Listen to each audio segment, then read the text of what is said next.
There's nothing like snook hook sets at dawn or catching a tarpon in the moonlight. Find your next fishing trip made easy on fishingbooker.com and experience the magic of the Sunshine State or any other destination on your fishing bucket list. Book a blue water adventure in search of sailfish or go snapper fishing with the kids. With over 6,000 captains and trips to choose from, planning your next one just got a whole lot easier. Download the Fishing Booker app on the Google Play or App Store, or visit them online at fishingbooker.com to book your trip today. This festival and concert season will be all about the boots, and Tecovas is your stop before attending your concert. All Tecovas boots are made by hand in a time-honored tradition with timeless styles that are always on trend. And Tecovas has first wear comfort with little to no break-in period. I wear mine every time I go out, especially to a concert. Stop by your local Tecovas store, have a complimentary drink, and shop new styles. If you can't make it to a store, just visit tecovas.com, that's TECOVAS.com, and find your new favorite pair of boots today. Outdoor adventures won't wait for engine problems. Things like hard starts, rough performance, and lost fuel economy are often caused by fuel gum and varnish buildup. Seafoam can help your engine run better and last longer. Simply pour a can in your gas tank. Hunters and anglers rely on Seafoam to keep their engines running the way it should the entire season. I do.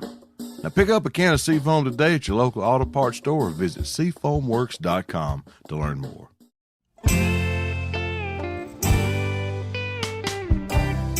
Welcome to This Country Life. I'm your host, Brent Reeves. From coon hunting to trot lining and just general country living, I want you to stay a while as I share my stories and country skills that'll help you beat the system.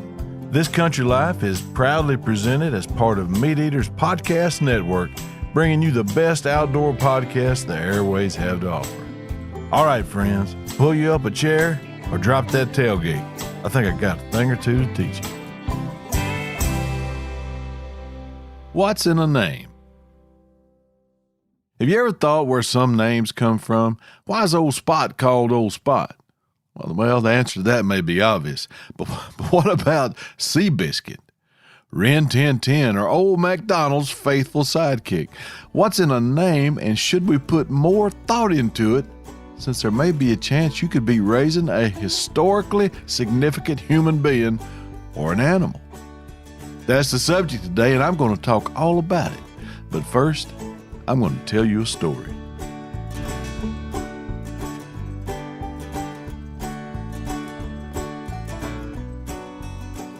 Back around 1988, I was working for Georgia Pacific and renting a house with a barn, a pond, and a pasture not far from where I grew up. My brother Tim and I had yet to start our duck and goose guiding business, so I still had time for all my other hunting passions, and squirrel hunting with dogs off horses was right up there at the top. My dad, as I've said on here before, was a tree dog man from way back. The line of mountain cur tree dogs that we had come from a long line of dogs that had started way before I was born. There was Bob, Trixie, Tip, Sambo, Prissy, and others like Buck. Now, don't confuse him with Dad's huge buckskin horse, whose name was also Buck, but Buck the mountain cur, who was the last squirrel dog to hold that rank of being my dad's last dog. But this isn't a dog story, it's a horse story. A story of perseverance and persistence. I didn't make a lot of money having just gone to work, but I could afford horse feed, so my dad and a friend of his were at a horse sale in Ada, Oklahoma one weekend, and he called me to tell me. He said, "Son, check the fence around your pasture and get a stall in your barn squared away and go get some horse feed. I'm bringing you a horse." I was beyond excited. So being a good son, or trying to be, I did exactly what he told me to do. I walked the fence, I made sure there was no gaps, I prepared a stall for the new member of the family that Dad was bringing me, and made a run to the feed store. Well, that night around midnight, Dad rolled in with a registered sorrel quarter horse named Ken's Reward. I led him off the trailer and through the gate and into the lot, and I secured him for the night in his stall.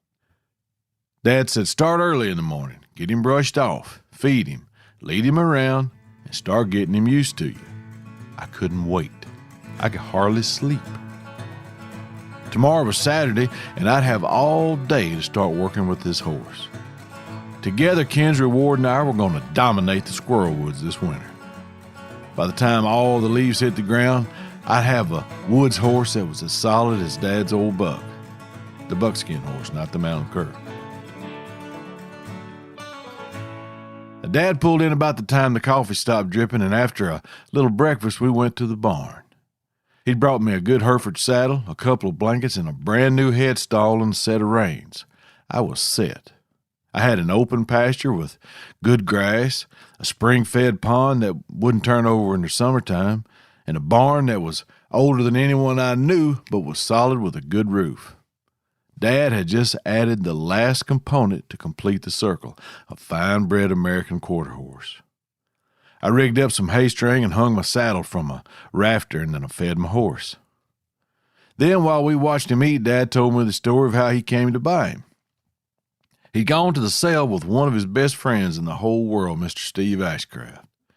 Now, Mr. Steve is a wonderful man, and I love him and his whole family. They're good folks. They're real good folks. But he said, me and Steve went to the sale looking for something for you specifically, and when this horse came up, we both knew he'd be what you wanted. And I got him at a good price, so for some reason, and I can't think of one, but for some reason, if he don't work out, we can get our money back on him, and we'll get you another. Sounds good to me, Dad. I can't thank you enough for getting him for me. We just stared at him. He was slick as a minnow after I brushed him off. Dad looked at his feet. He'd eventually need to be shod, but I wouldn't be hitting the gravel for quite a while, and I had plenty of good pasture to ride him in until we did. Now, I don't remember exactly how it came up in the conversation, but I do remember the change in Dad's tone of voice when he said, now, this horse comes from rodeo stock. He wouldn't buck to suit them folks, so they broke him and used him as a ranch horse. I didn't even acknowledge he said the word buck. I slid right over it and I asked, you can rope off of him? Dad said, that's what the man said. Cool. He must be pretty solid. He sure looks it.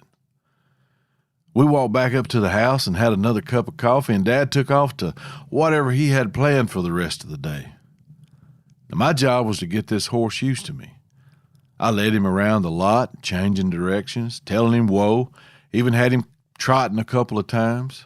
Man, this was going to be easier and quicker than any of us thought. Dad said, let him get good and used to you. Let him see that you're on his side before you saddle him up. Feed him, pet him up, brush him good. Just interact with him, show him who's the boss, then saddle him up and put his butt to work for you.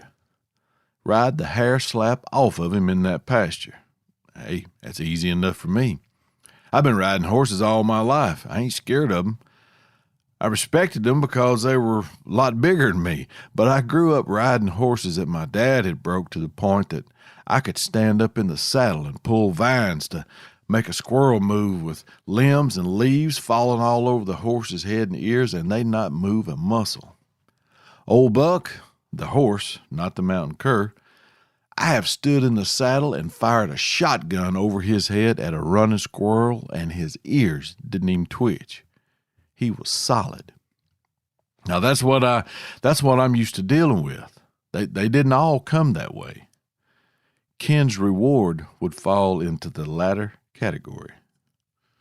I wondered about that name. Who was Ken, and how was this horse his reward? I just assumed Ken was the boss cowboy at the ranch in West Texas where he came from. Yep, West Texas.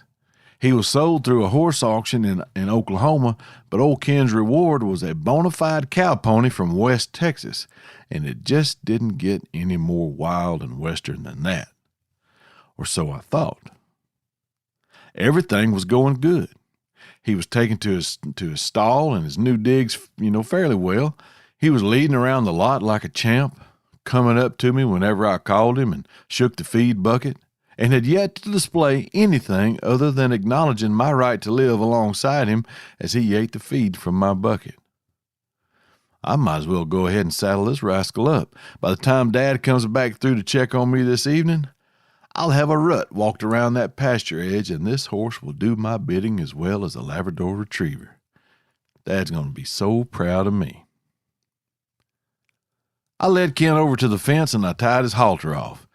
I grabbed the headstall and placed the bit in his mouth without much trouble, and I saddled him up with a relative ease. This cat had gotten the memo. I don't know what had taken place out in West Texas, but in South Arkansas, the new sheriff in town was yours truly, and I was running this show. I cinched that front gird up tight as a fiddle string. I knew it would loosen up, after we made a few laps around the pasture, but I wanted a good tight seat when this started, and I didn't want to have to slow down his workout once it did to retighten that saddle. I was working against the clock. By the time Dad came through, I was going to have him retrieving ducks and making biscuits. There had been no issues during any of the saddling. His ears, his eyes were just as relaxed as they'd been while he was eating or when I was brushing him down. It was just another day. I'm thinking my dad stole this horse from that sale barn because whoever had him had seriously misjudged this caballo's value. My left foot went in the stirrup, and I swung my right leg over, and the moment my behind hit the saddle, I felt him suck in a big belly full of air. I leaned forward, and I was talking to him while I patted him on the neck, just reassuring him that all was good and that we were going to be pals. I reached down and I untied his lead rope from that fence, and I daddled it around the saddle horn. And I gave him just a little left-hand rein, and he turned sharp as a cutting horse, spied the gate out open just before saddling him up, and I assume had a flashback to his rodeo days. His eyes rolled back in his head. He pinned his ears back, dropped his head, and pitched me over the fence I had him tied to like he had just flicked a cigarette butt out of the truck window. All the air left in one big grunt as gravity took hold of me between the gate and the fence post. I was laying flat on my back, holding the reins in my right hand and looking back over the top of my head at Ken's reward, who was just chilling, looking back at me. I sat up and I looked around. Nobody saw that except for me and this horse, and I wasn't going to tell nobody, and he didn't know anyone but me.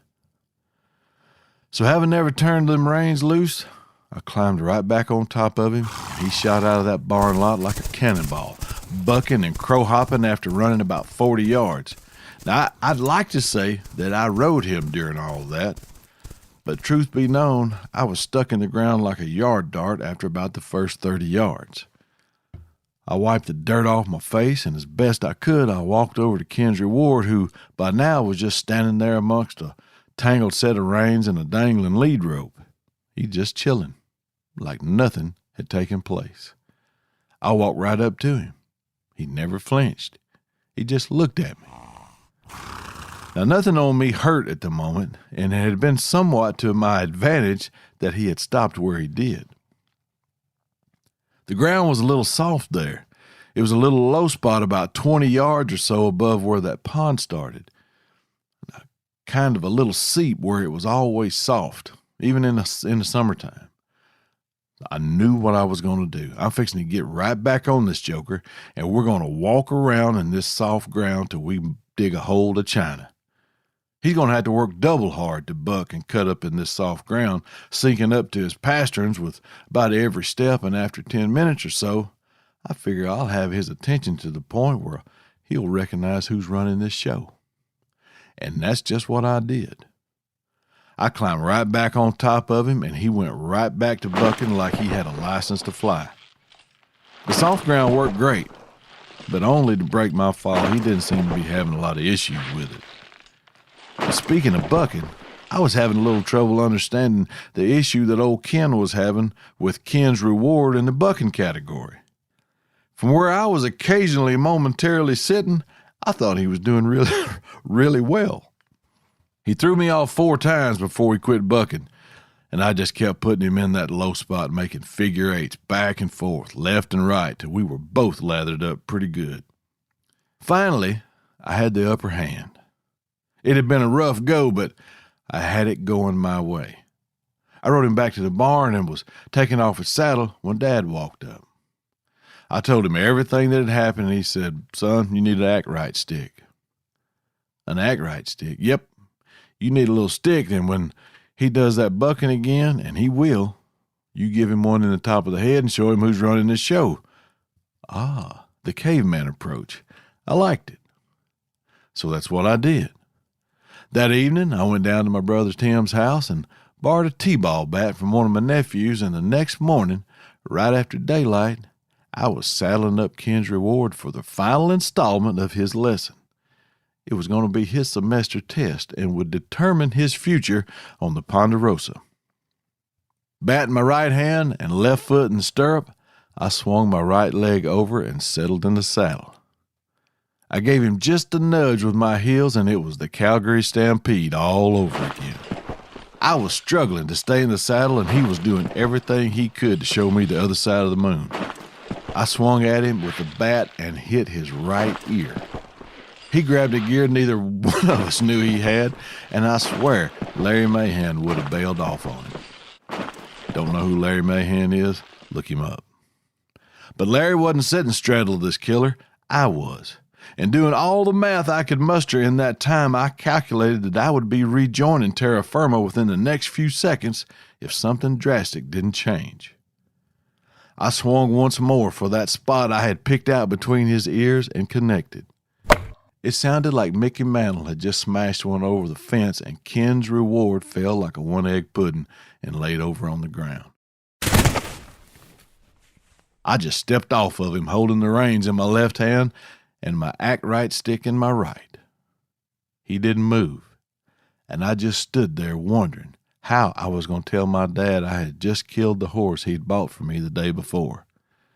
Then old Ken blinked his eyes and stood up, and as he was standing up, I swung my left leg over him, and when he was upright, I was sitting in that saddle just like I had never left.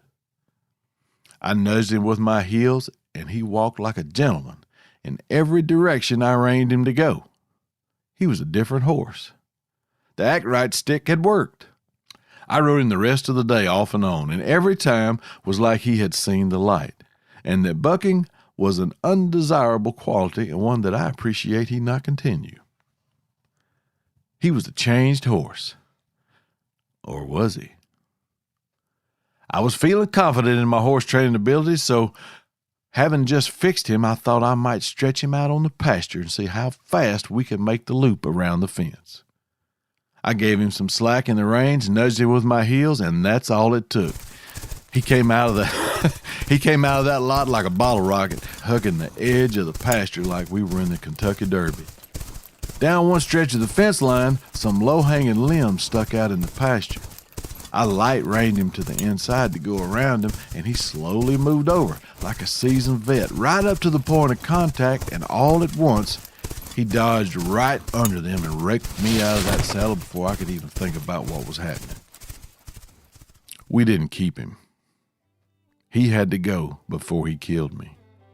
But I figured out his name. It finally dawned on me that they must have named that horse as he was leaving that ranch and headed to the horse sale. 'Cause Brent's Reward was living long enough to see him in a horse trailer headed back to the sale barn. And that's just how that happened.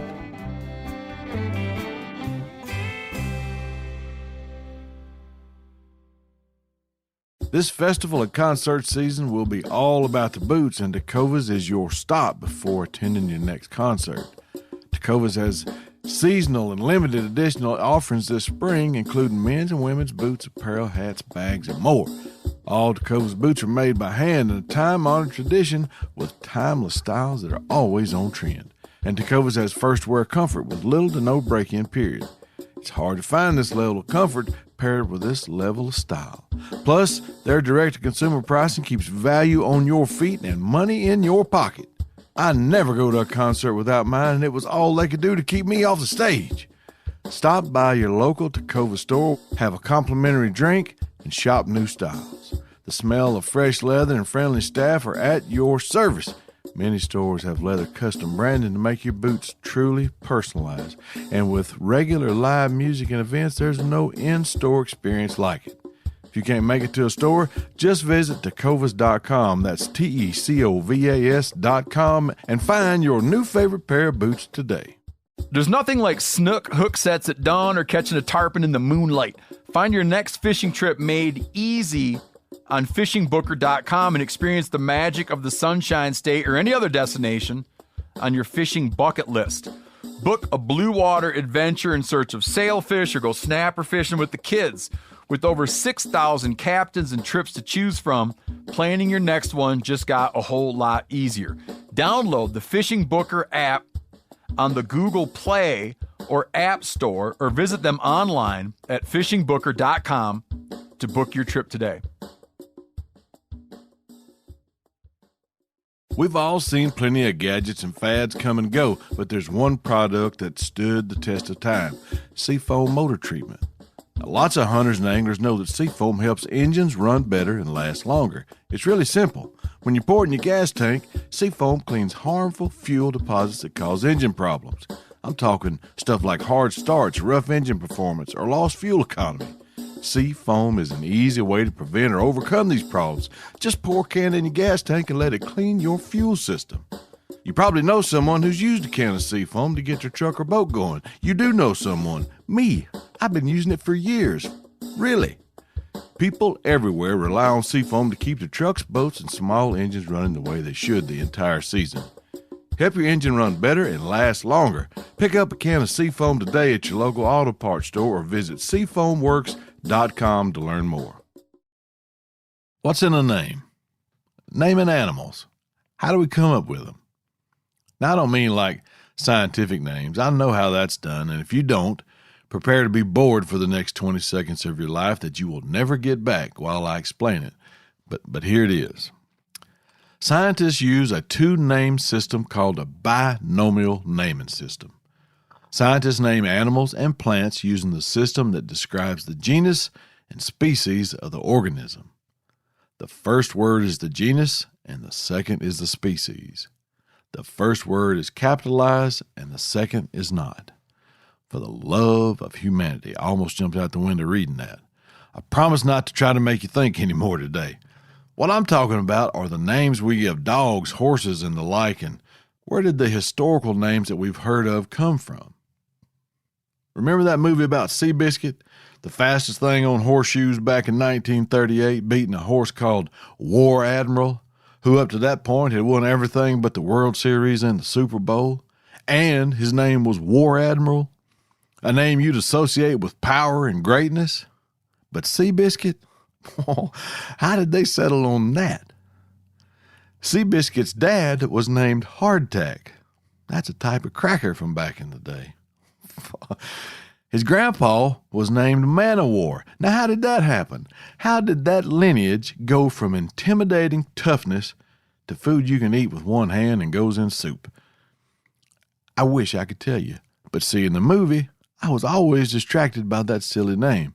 I'll give them their dues, though, because here it is nearly 100 years later, and we're still talking about that horse and his funny name. So what's in a name? I've had dogs named Goldmine, Luke, Tom, Peanut, Sambo, Anna, Waylon, Tip, Ranger, just to name a few. Some of them you've heard me mention on here and other places, but the name. What's in a name?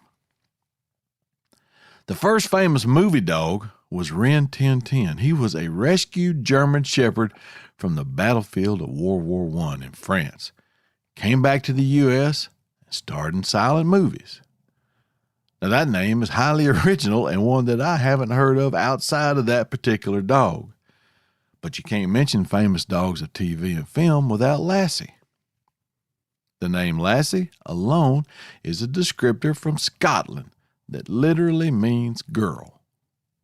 Lassie was a rough collie breed of dog, and she had nearly a dozen feature-length films and a TV series that ran from 1954 to 1973. She saved the day more than once by being able to communicate the misadventures of little Timmy, who led a calamity-filled life not unlike my own. He was either falling in an old well or getting stuck in a mine cave-in or caught up in some situation that required a dog to use everything from an aluminum welder to quantum physics to save that little idiot whose sole purpose in life seemed to be to worry his mama slapped to death. Pretty good for an old gal. Except she wasn't a girl. In every TV show and movie, Lassie was played by a male collie. every time. Make sense? Of course not. Why would it? But it just goes back to wondering if names are really that important. I and both of my brothers go by our middle names, not our first names like the federal government and your health insurance intended. No, that would have been too easy. My mother decided to throw that little extra challenge into the mix. So you wouldn't hear my mama hollering, Wilton, Richard, Tracy, when it was time to eat. It was Tim, Chuck, and Brent.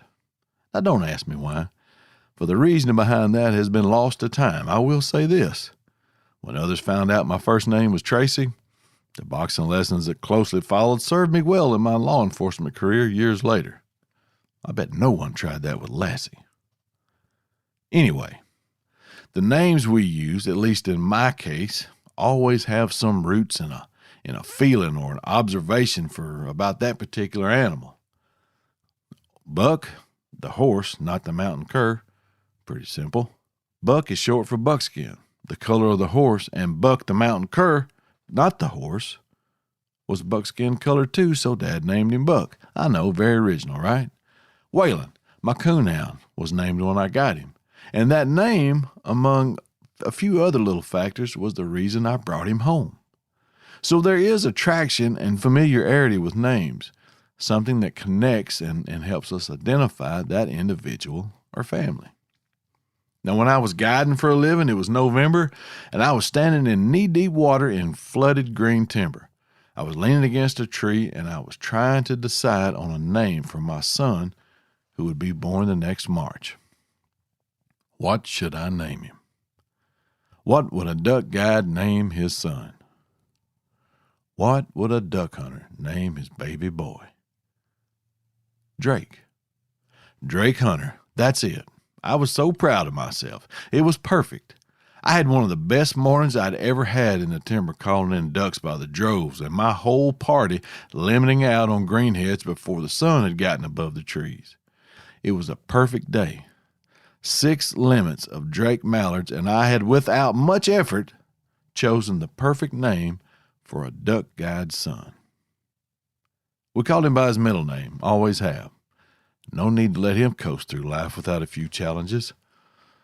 Well, I know I'm going all over the place with this naming thing, but how people, animals, and places get names has always intrigued me. But maybe for the wrong reasons. It's really not the name, but what that entity does that exemplifies what people think of and associate with that name. A name doesn't make a person. The person makes a name. Benedict Arnold, George Washington. 2 names from the same time period that evoke contrasting emotions. One a traitor, the other a hero. Names don't matter. It's what you do with it that does, and that's your challenge this week. Make a name for yourself and your family. A good one. 'Cause good or bad, folks might still be talking about you 100 years from now. Thank y'all for listening, and until next week, this is Brent Reeves signing off. Y'all be careful.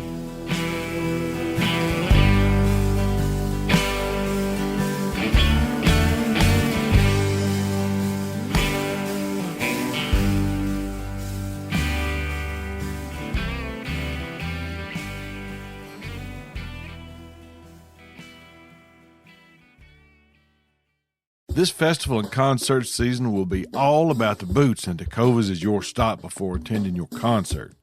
All Tecovas boots are made by hand in a time-honored tradition with timeless styles that are always on trend.